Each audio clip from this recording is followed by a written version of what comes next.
dnes taký zvláštny krásny deň, ktorý zmení všetko na dobré a naše úmysly trochu rozjasní.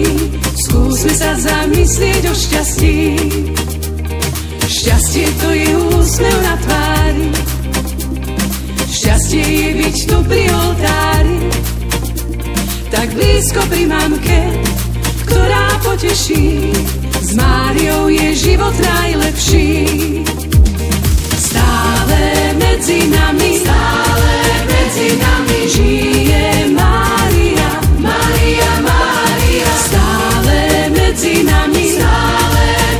nami mamka Mária, Mária, Mária. Všetko je z lásky a pre lásku, všetko to nám dáva otázku. Prečo je človek taký strašne zlý? Skúsme sa zamyslieť, čo robí. Hľadá šťastie, ktoré nenájde, preto, lebo šťastie nerastie. On musí pochopiť, že s Máriou žiť, to je tváre druhých rozjasní.